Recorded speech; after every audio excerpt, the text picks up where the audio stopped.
Ini adalah seorang ibu dengan riwayat keguguran sebelumnya, dan dia hamil sekitar 9 minggu jika kita hitung dari usia hari pertama hari terakhirnya.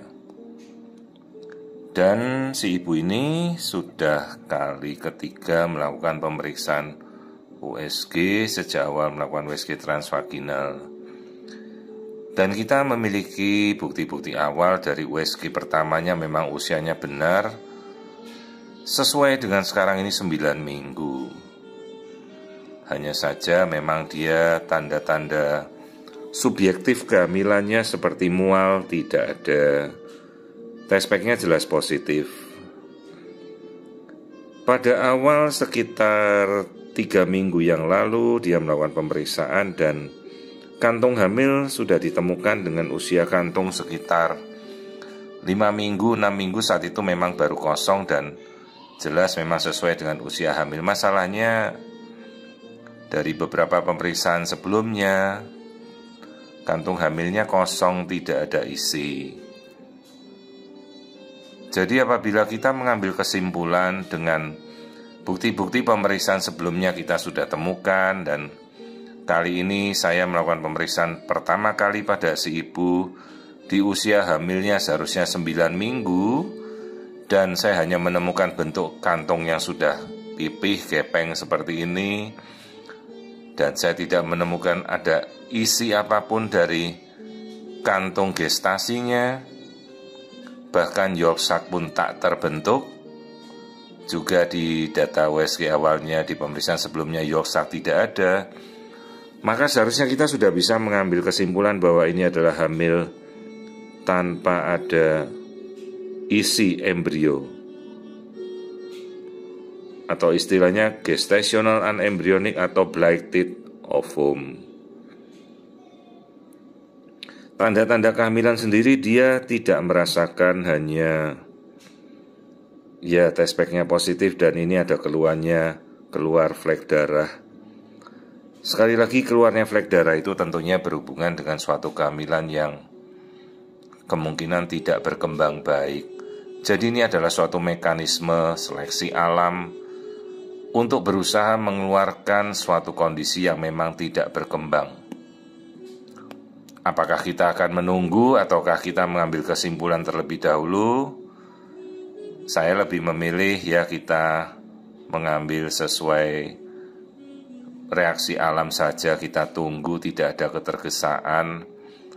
Saya minta dia 2 minggu lagi meskipun kita sudah tahu diagnosanya. Jadi ini 9 minggu, jadi ukurannya stuck di 7 minggu, kantongnya kosong.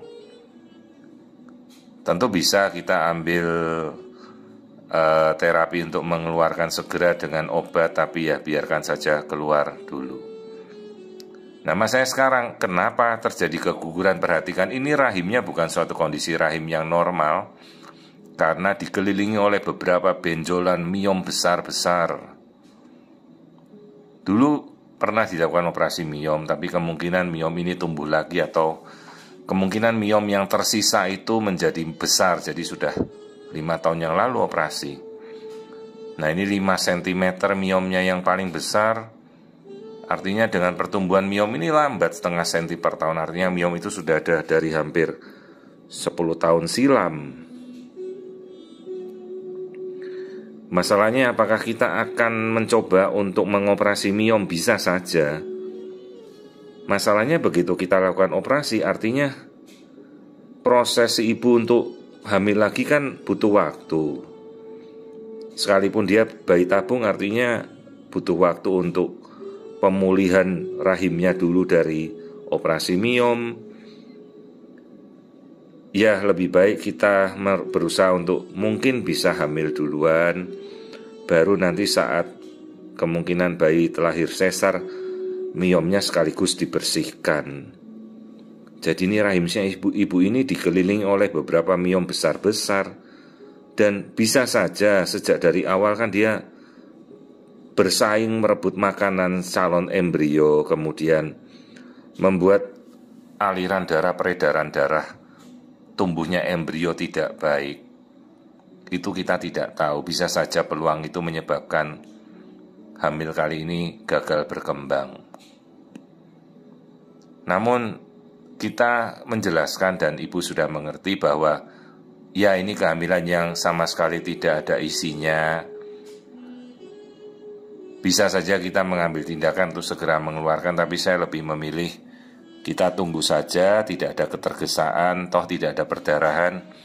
Dan misalnya dia keluar spontan ya masih dalam batas perdarahan yang toleransinya ya seperti menstruasi yang agak banyak saja. Jadi saya tidak memilih untuk melakukan kuret segera, hanya saya tunggu saja, mudah-mudahan ya keluar dalam waktu 2 minggu lagi secara spontan. Karena biasanya ini reaksi alami, dengan si ibu sudah ada flek-flek keluar darah ya cukup saja ditunggu. Hanya kita beri edukasi agar dia juga disiplin kontrol, jangan sampai saking dia mau menunggu baru kontrol bulan depan ya sudah telat, sudah akan jadi hamil anggur. Kalau hamil yang tak berkembang ini tidak keluar juga, dan kalau responnya jadi hamil anggur malah lebih repot lagi dalam penanganan selanjutnya.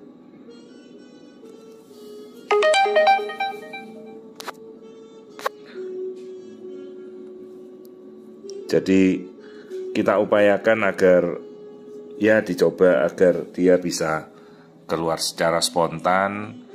Kita tunggu saja. Mudah-mudahan dalam waktu kurang dari 2 minggu ini akan terjadi kantung hamil yang tak berkembang ini keluar. Jadi istilah ini adalah black teat ovum, di mana kehamilan itu kosong, tidak ada isinya, dan dari dokumentasi sebelumnya ada 3 dokumentasi gambar memang menunjukkan kehamilan yang tidak ada isi.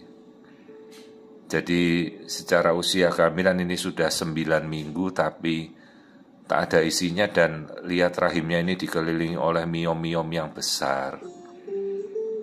Jadi bisa saja itu menjadi penyebab kehamilan ini tidak berkembang, dan setelah ini nanti bersih ya kita upayakan sesegera mungkin coba.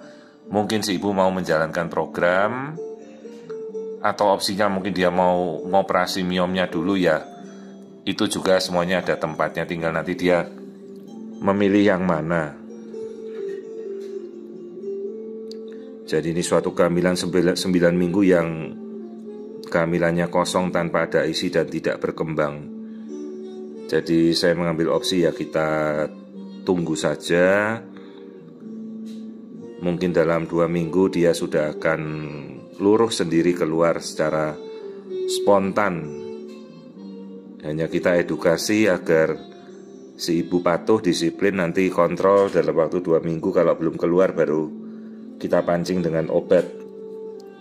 Jangan terlalu lama, khawatirnya malah nanti berkembang menjadi hamil anggur. Akan lebih sulit untuk membersihkan. Baru dipikirkan nanti miom-miomnya ini lebih dari 3. Ini ada miom mengelilingi rahimnya, benjolan-benjolan itu sampai besar-besar. Baru kita pikirkan apakah mau diambil atau tidak.